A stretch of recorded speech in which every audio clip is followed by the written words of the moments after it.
Good afternoon and welcome to this webinar with Milena Milova and Ian McCombie, co-managers of Baillie Gifford UK Growth Fund, PLC. Formerly managed by Schroders, this is an investment trust that Baillie Gifford has been managing since mid-2018 as a bespoke, concentrated, actively managed best ideas UK equities growth portfolio with a 5-year investment horizon. I'm Anselm Sidgwick, one of the investment trust client contacts at Baillie Gifford. I'll be posing the questions today to Milena and Ian, some of which have already been pre-submitted by you, the audience. So thanks to all of you who have done so. There is also an opportunity for you to submit further questions during the course of this webinar by using the Q&A function at the bottom of your screen. We will hopefully be able to get around to answering some of these, time permitting, over the next 45 minutes or so. Having joined Baillie Gifford in 2009 and 1994 respectively, both Milena and Ian are investment managers in Baillie Gifford's 7-strong UK equity team that has a combined experience of more than 80 years. As at the end of 2020, Baillie Gifford managed 18.4 billion of UK equity assets across its business, with 7.4 billion of this being managed specifically by the UK equity team. In terms of today's content, Ian and Milena will aim to cover the key traits of their long-term investing philosophy, their preference for high-quality growing businesses, how the investment trust portfolio is positioned, and the importance of resisting the temptation to trade too often. If you're joining us by phone or wish to have another look, the slides being used today are available now at bailliegifford.com/BG UK webinar. That's all the housekeeping. So without further ado, Milena, Ian, welcome. Now, to get things started, could you please highlight the key traits of your long-term investing philosophy? Yeah, thanks very much, Anselm, and thanks very much to everyone attending this afternoon. Let me briefly cover two of our, I would say, 3 core principles underpinning our investment approach. I'll cover briefly 2 of those, our very strong belief in the benefits of long-term investing and active portfolio management, and then I'll hand over to Ian to talk about our preference for investing in growing businesses. Quite simply, what we're trying to do with BG UK Growth is really to pick some of the best, most attractive British companies that are listed on the stock exchange. But the simple truth is that great companies and wildly successful companies aren't built in a day. It takes a lot of time and a lot of patience, we think, for investors to be able to fully benefit from the potential, which is inherent in what we think are select few enterprises that can show enduring corporate excellence. So when we invest in companies, we take a minimum of 5-year view. You can see on the slide, our colleague Claire has kindly put up here, that our portfolio turnover in the last financial year was 4%. And essentially what that implies is that our holding period is 25 years.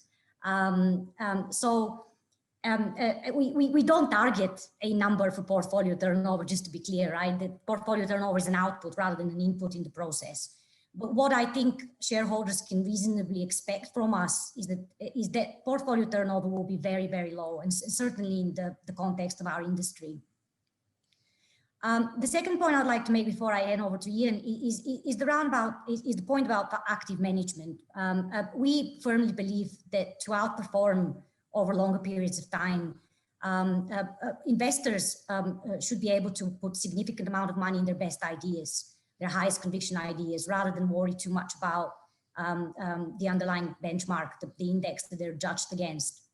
So that should be driving really portfolio construction, enthusiasm about individual companies rather than considerations around size or sector, or anything to do with risk considerations around weightings of companies in indices. So this portfolio will look very different from the benchmark.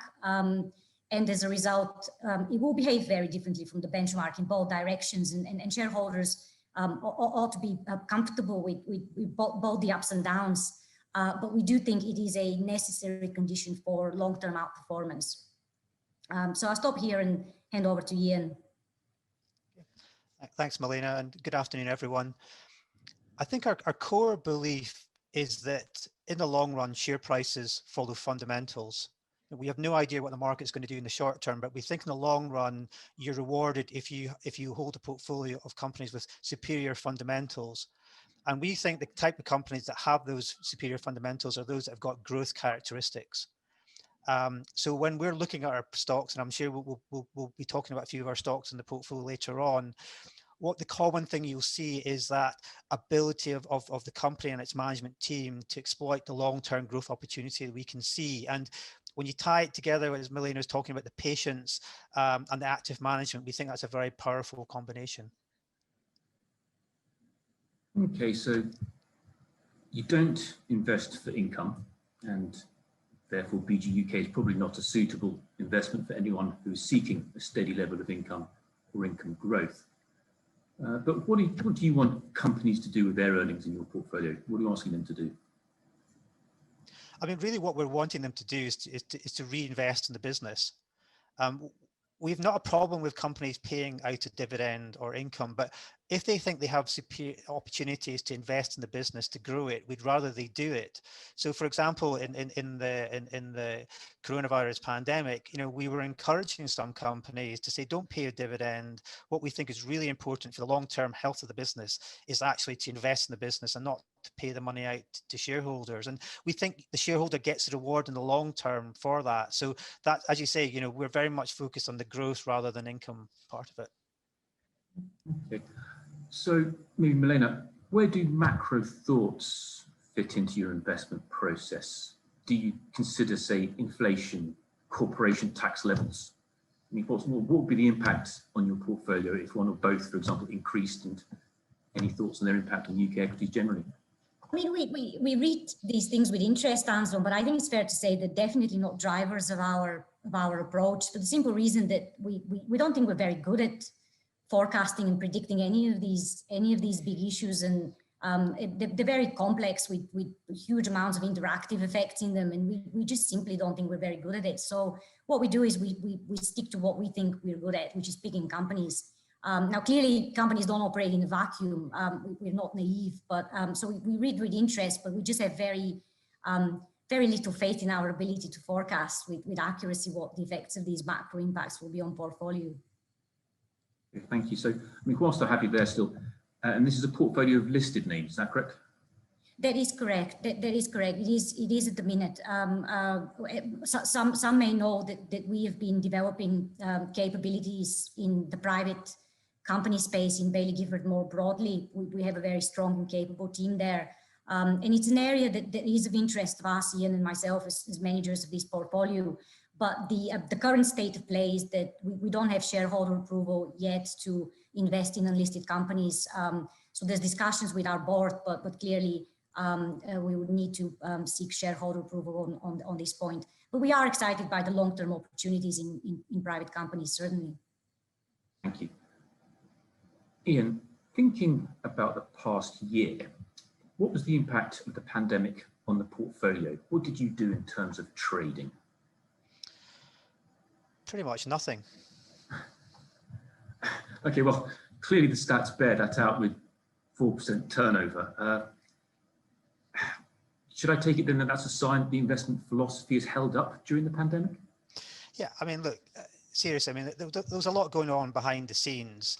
I mean, for every stock in our portfolio, we performed a resilience analysis. We kind of did some stress testing about the finances, big drops in turnover, looking at the cash flow of the businesses to see how we thought they might hold up in a stress scenario. And it did lead us to sell out of Carnival, the cruise ship operator, because we felt that its finances were a little bit shaky, and we had some kind of doubts about whether the long-term demand for cruise ships is going to come back in the way that it was pre-pandemic. But the other reason why I think we didn't do a lot was that we think the portfolio was already well positioned for some really quite important trends for the long term. For example, the greater digitization of economies. So, you know, we've already owned a lot of these stocks in our portfolios. Are also, for example, being exposed to the growth in Asia, for example, the growing middle class there. You know, whether you had, you know, a pandemic or not, that is a long-term story of our lifetime in the next 20 years, and we have, you know, exposure to that already. So in a sense of, we looked at the portfolio very carefully, we were very happy with it, and therefore we didn't really feel we needed to make much change to it. But then I think maybe Milena might want to talk about opportunities, because the opportunities did arise.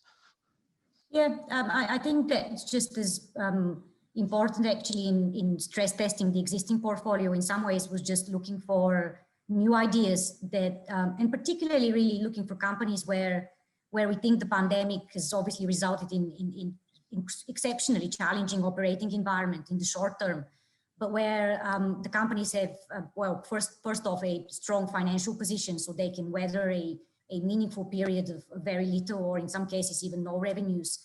But perhaps more importantly, in cases where we can build conviction that the long-term growth opportunity of the company and the competitive position of the company is actually likely to be stronger coming out of the pandemic than going into it. And we did make some changes on that basis. So we bought a holding, I think in April or March or April, in a company called 4imprint, which is a business we have followed, both Ian and I have followed for some time, and in fact have admired for some time. What it does is, very briefly, for those who are not familiar, it distributes a very wide range of promotional products to businesses, primarily in the US, products which are used for brand building and advertising, or for gifts to customers and employees. This is an industry, very large industry in the US, but extremely fragmented with loads of players in it.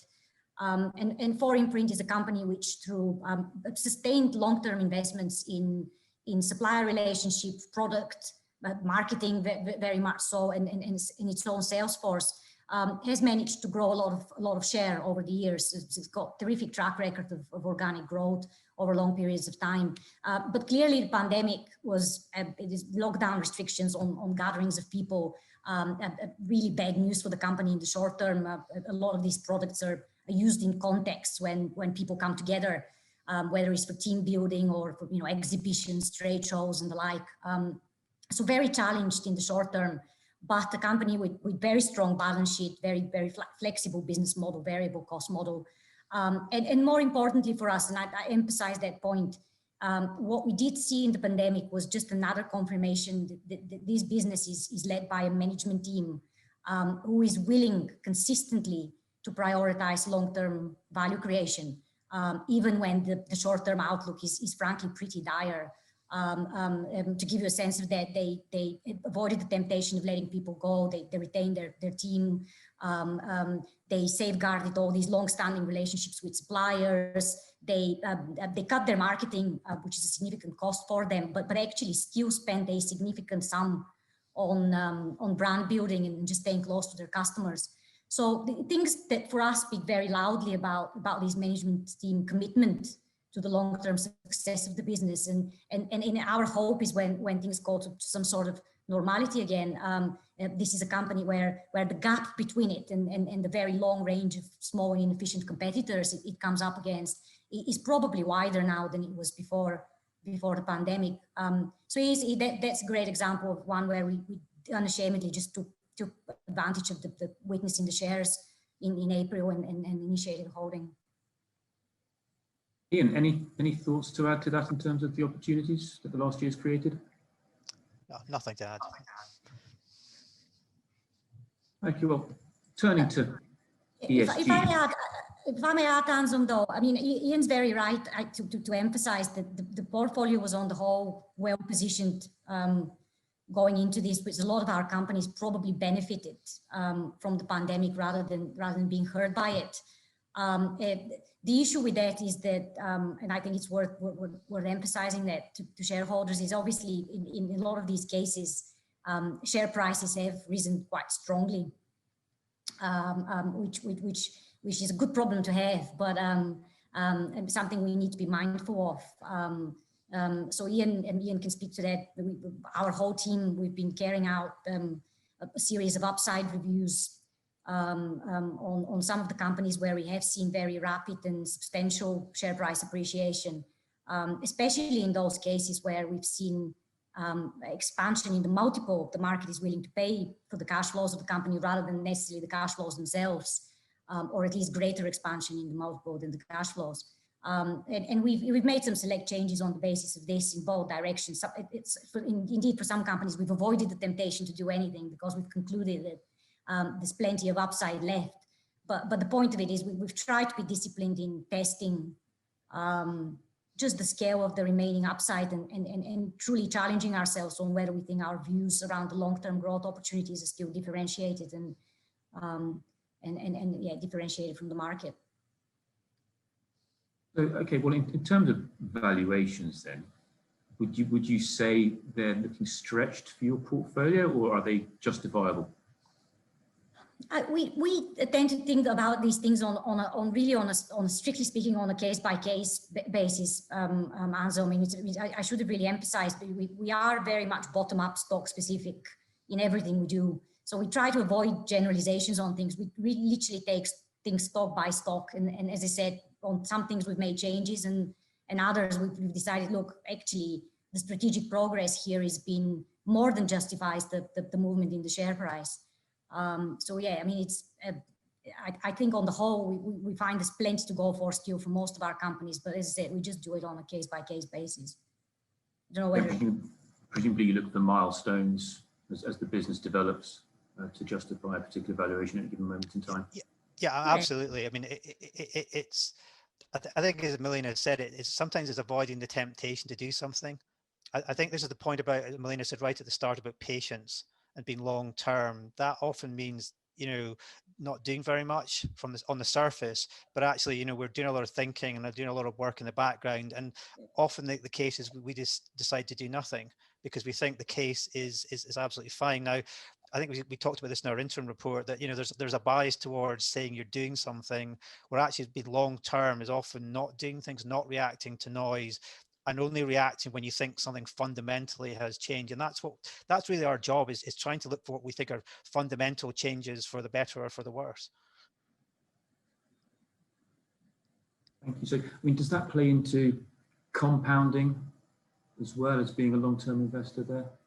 Yeah, I mean, absolutely. The power of compounding for a long-term investor is incredibly important. That if you can own a stock for as long as you can, you let the power of compounding work for you. You know, the odds are tilted in your favor by doing that.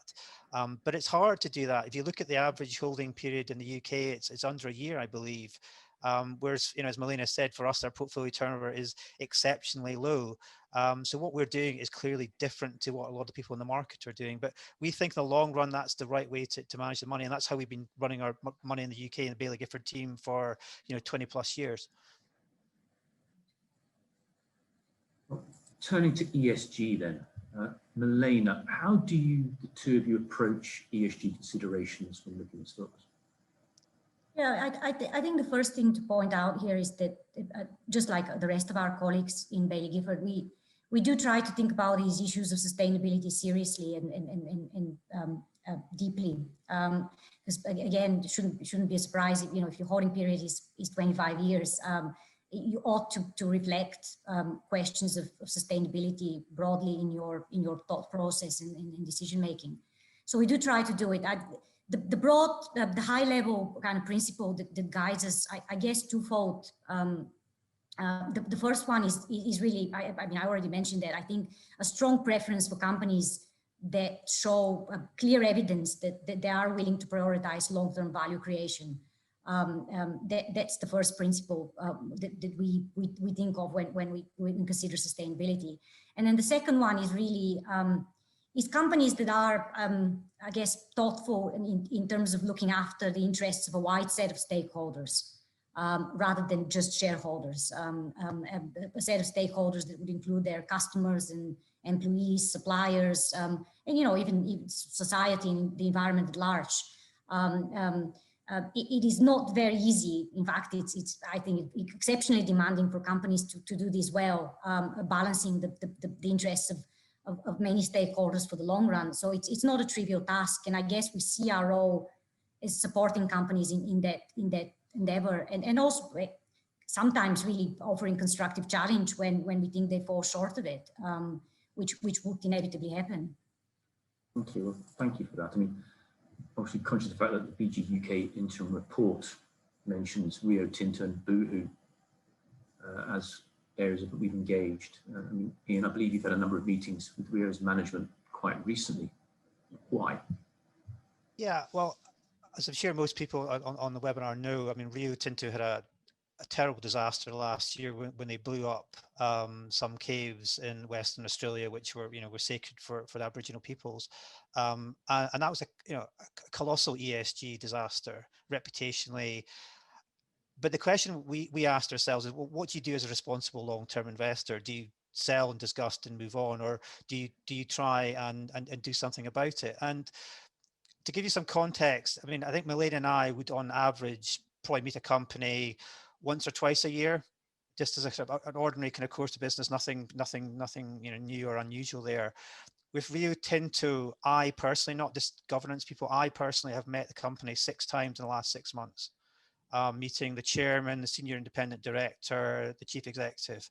So to give you people a context of the level of engagement, because we thought there were some very serious issues here. Now, the good news, I'm pleased to say, is that I think we're seeing some quite positive developments on that. The 2 issues we kind of identified was, one, obviously the executive management failure. They've changed the chief executive. It's a relative newcomer. He was the finance director, but he hadn't been there for very long, but he's completely changed the executive team. We've had a very kind of encouraging meeting. He gets it, and he knows that they have to do a much better job in terms of speaking to all the different stakeholders. So that's very encouraging. The other one is that the board have reflected on their own sort of issues and governance, and the chairman, I think, wisely has decided to step aside in the future, and allows, I think, the company to kind of turn the page and move on. Now, I'm not saying it doesn't have big challenges in front of it, but I think we're very encouraged in terms of having this constructive engagement, that I think we're in a much better position now, and that's where we are with Rio Tinto at the moment. Okay, thank you. Now, Milena, sorry, very quickly, just before turning to yourself about Boohoo, very quickly, there's a few questions coming in about where people see the slides online. So very quickly, for those that weren't with us earlier, it's baileygifford.com/BG UK webinar is where you can see the slides online for this. So Milena, what about Boohoo then? How is this business progressing in regards to reaching its agreed improvement milestones? Yeah, Boohoo, again, for those who might not heard anything about it, it is a very successful British online fast fashion retailer. They started off in the UK, but actually now have a very significant overseas business. And it is very exciting company in many ways, because it has a very large opportunity ahead of it, and we think in some ways actually expanding opportunity, which is very exciting for us as growth investors.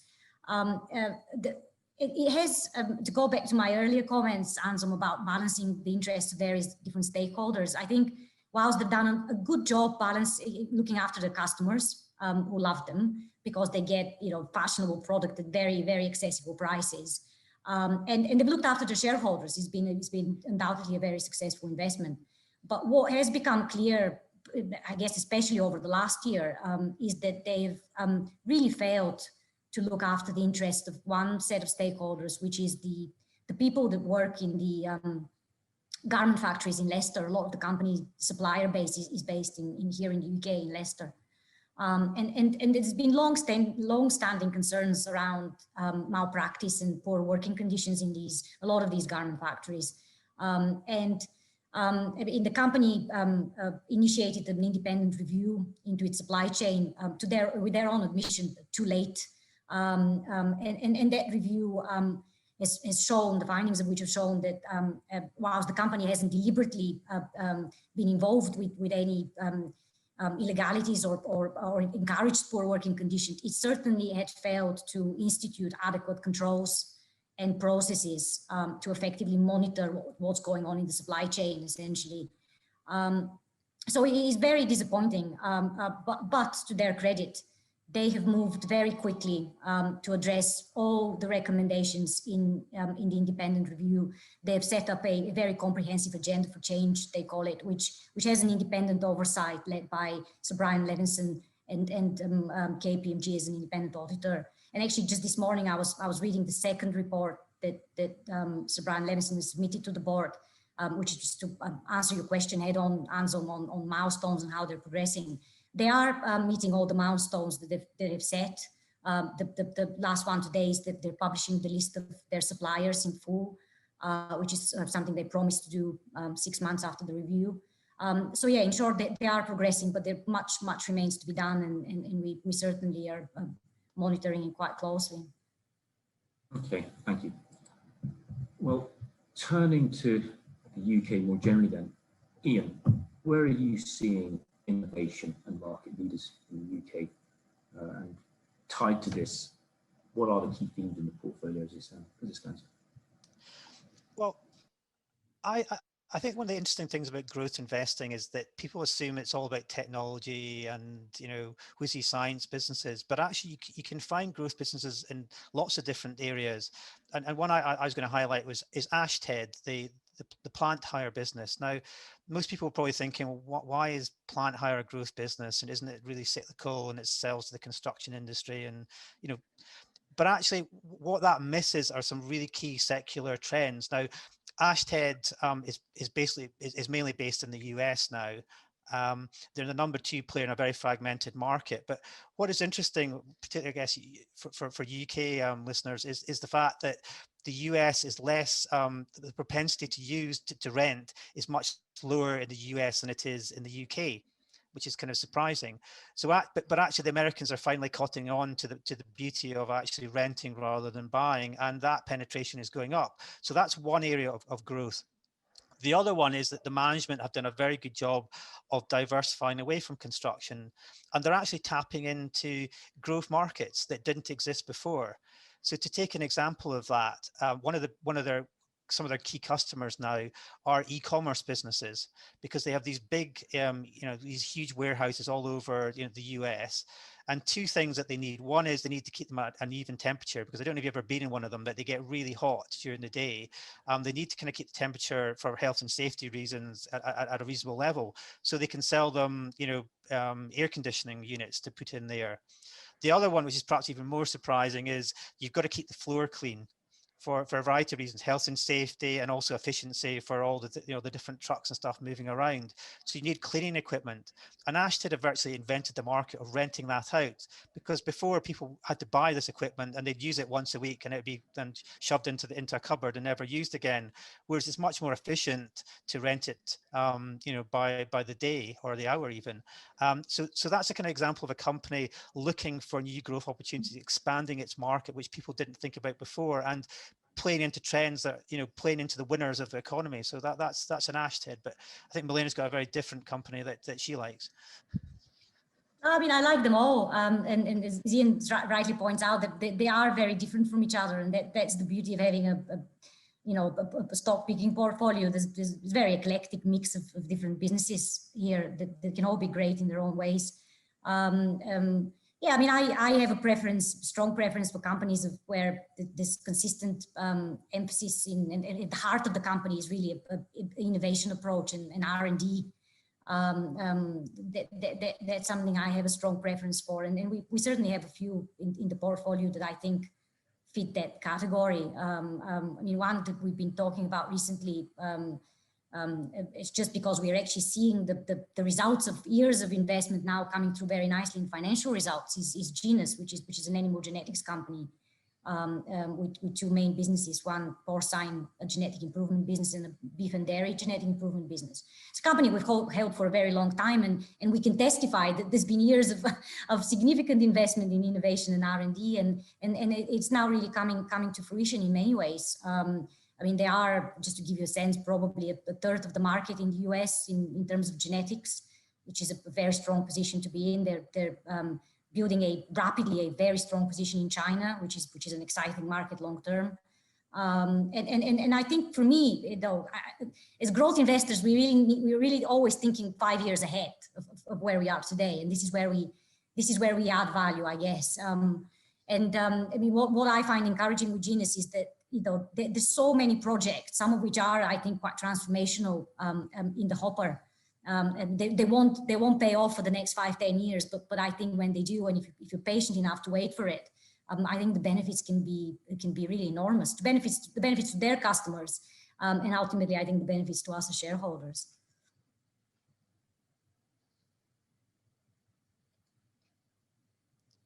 You're on mute, Andy.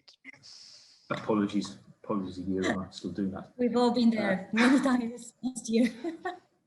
My understanding of the portfolio as it stands is you've got a reasonable amount, just to put it up, 25% in what you would call growth financials. Are there any common threads or themes within that particular element of the portfolio? There are a variety of themes there, actually, Anzo. I mean, the first one is the growth element. We don't just buy financials because we like them. We're looking for businesses that we think can grow. So businesses we like are ones at the platforms. So things like Hargreaves Lansdown, AJ Bell, a company called Integrafin that owns the Transact platform, which deals with IFAs. They're all kind of terrific growth businesses. We also like, life insurance. So we've got things such as, Legal & General and Prudential, and Just Group, which we all think have got kind of a growth angle to it. But I think the broader point, Anzo, is often that people say that, look, as a growth investor, how can you find interesting businesses in the UK? And I think, as almost Milena said right at the start, our portfolio is very different from the index. And I think the perception of the market is very poor, but we try to show our portfolio on different kind of buckets or themes here. And I'm really excited when I see this portfolio, and it's because it's so different from the market, because we're looking at individual ideas. And if I picked out, for example, almost we're doing the cliche. Milena will talk about the R&D innovators. But as I say, there are interesting businesses which we love, but there are really interesting businesses in the market share gainers. There's a company called Volution Group, which does fans for kitchens and bathrooms and so on. Now it's a market leader in the UK. It owns the Ventaxia brand. If you're sad, you look at your air conditioner. But they're very strong in the Nordics, in the rest of Europe, and also Australasia. And this is a fantastic ESG play, because the quality of air is becoming more and more important, and they are a market leader in that business. And it's a UK business, fantastic cash flow, big strong margins, reinvesting and making bolt-on acquisitions, so steadily taking market share. So that's one sense of growth. But obviously we like R&D innovators, and I guess, Milena, do you want to talk about something there? Yeah, not much to add on it, Ian. I mean, these bubbles or buckets, whatever you call them, they really are there for illustrative purposes. We are guided by stocks and by their individual specific advantages and attractions. But I mean, I echo what Ian said. Is they come in many guises, and that's part of the beauty of it. So how do the two of you split your investment decision-making process? Do you guys have separate skill sets when you're looking at companies? Does Ian take a particular type of company? Milena, do you look at another particular type of company and then you get together and discuss it, or? Oh, I mean, we are very much generalists, Anzo. I mean, there are individual preferences and sort of inclinations and enthusiasms, so to speak, but we are a team, and we are generalists, and the beauty of that is that we can offer each other perspectives that sometimes, if you are very narrowly specialist into a particular area, you could actually miss quite important. Sometimes the bigger picture matters, and it's colleagues' ability to draw that out. I find very beneficial personally.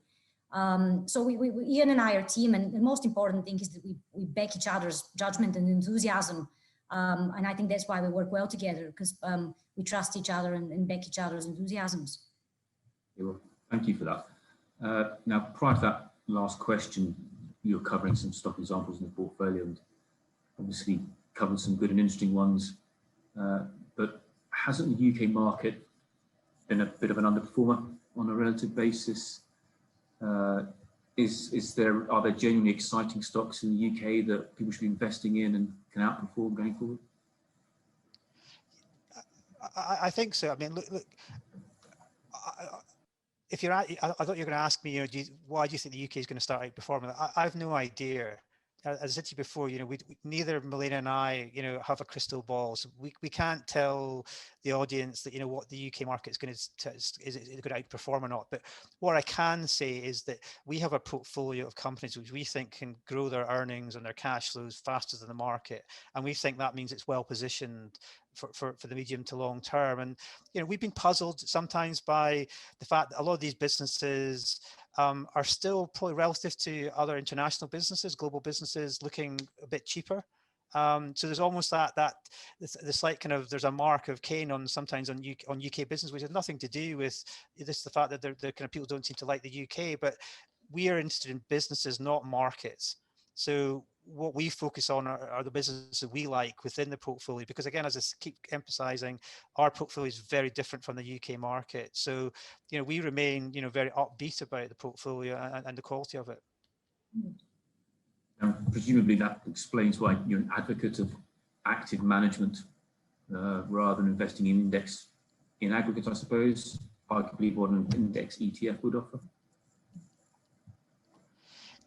Yeah, I mean, look, I'm not going to, get involved in the active passive. I mean, that can find, a client need for a passive fund is fine. But what I think the bigger killer, frankly, is people charging for an active management and not actually doing it.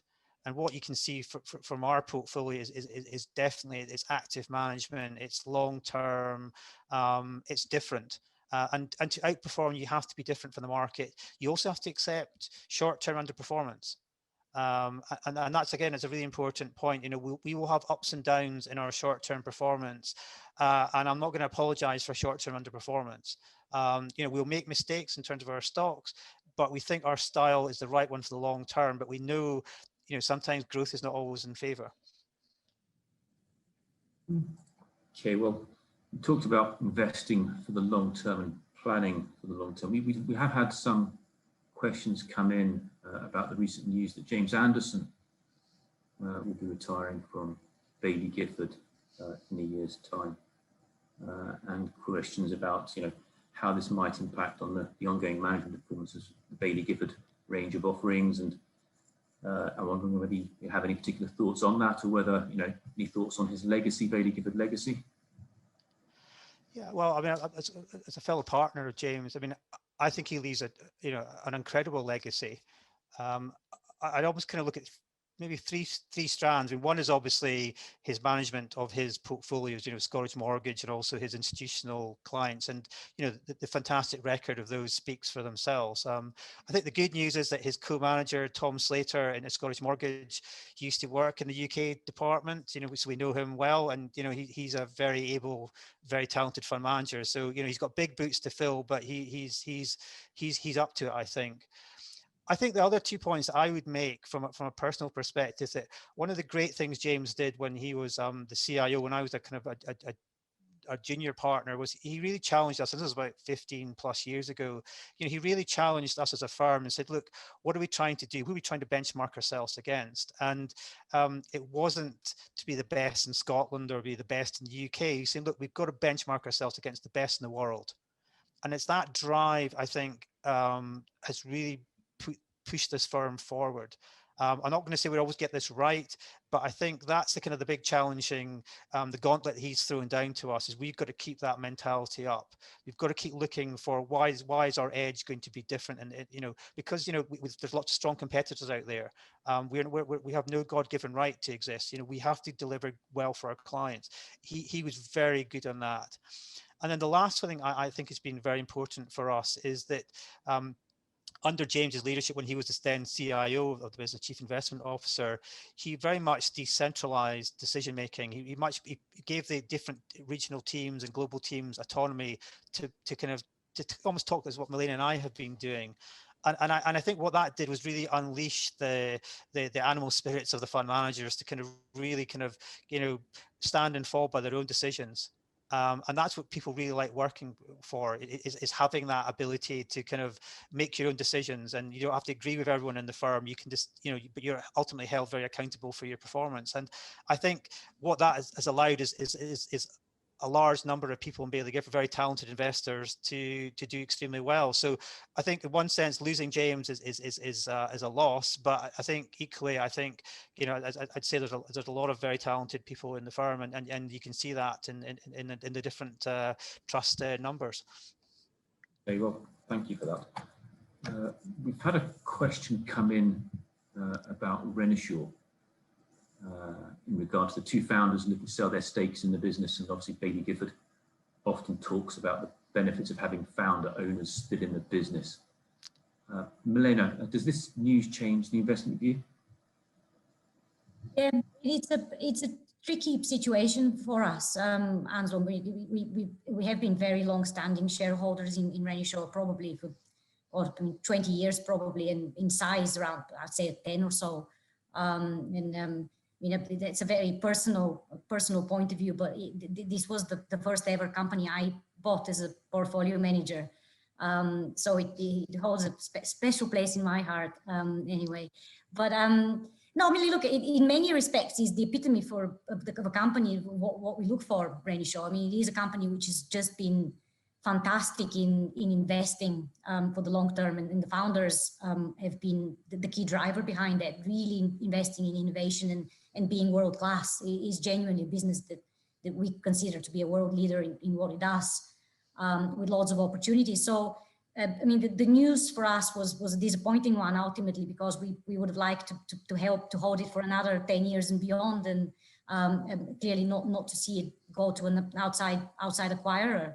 But we still have no visibility on the process. It will be another several months probably before we have any visibility on exactly who is going to buy it. So it's too early to express a firm view, but yeah, I mean, I think it's certainly disappointing to see it go from the market. Okay, thank you for that. Now, another area Baillie Gifford will often talk about is the growth of the Asian consumer in the middle class. Is there anything within the BG UK portfolio that plays on that as a theme? Yeah, I mean, I think Prudential is probably the best example of that. Prudential is focusing pretty much on its Asian life insurance business. It's currently demerging its US life business. I think it's a wonderful 20-year opportunity. And it's very unusual to get that in somewhere like the UK, is to have a business that's so well embedded in a number of very key markets in Asia. And really, the beauty of it, I believe, is the fact that it's not just the fact that these populations are growing, they're getting wealthier, and therefore the propensity to buy health and life insurance products is getting bigger, but also the fact that they upgrade the product. So as you get, you might buy a product, but as you get hopefully more successful and wealthier, you upgrade that product, and that's a very easy sell for people like Prudential. So I think that's probably the best one. But there are companies like Inchcape that has franchises in Asia and emerging markets too. So, but it's also indirect, and there's some of our industrial companies are obviously the demand is coming from there too. So I think it's always this key point, Ansel, that the UK stock market is not the UK economy. The UK stock market is very global, and our portfolio, I think, is often has those trends because we were looking for growth.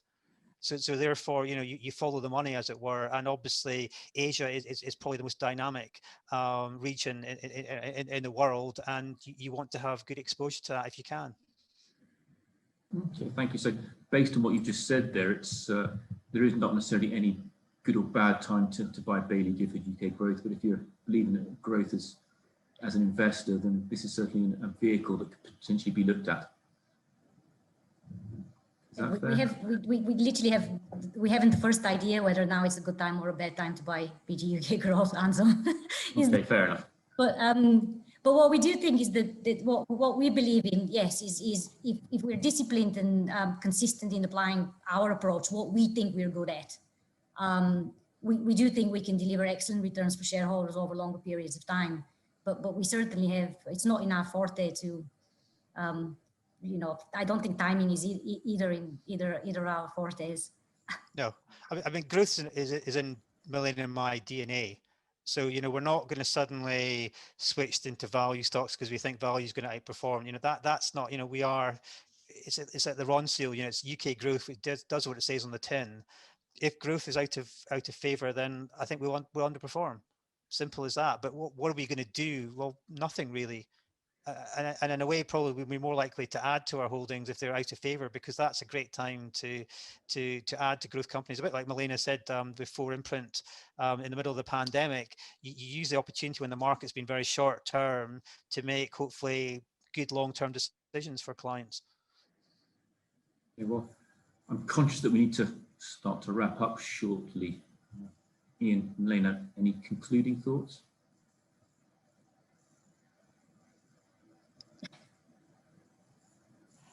I've probably said too much already. I mean, I think the point we would say is that we, on a bottom-up basis, we really like the shape of the portfolio. We think it's really well positioned. A lot of the companies have come through this very challenging period in probably better shape. And I think their market opportunities are probably better than they were before. And I think that's something that, you know, even though they've perhaps had a difficult year from a short-term basis, but on a long-term basis, I think they've done the right things and therefore they're well set for the future. So I think we feel, you know, reasonably, you know, optimistic about the future. Okay, well, all that is left for me to do is to thank you both for your time and also today's audience for its interest, and to maybe highlight that further information on the trust can be found at bgukgrowthfund.com. Thank you. Thank you.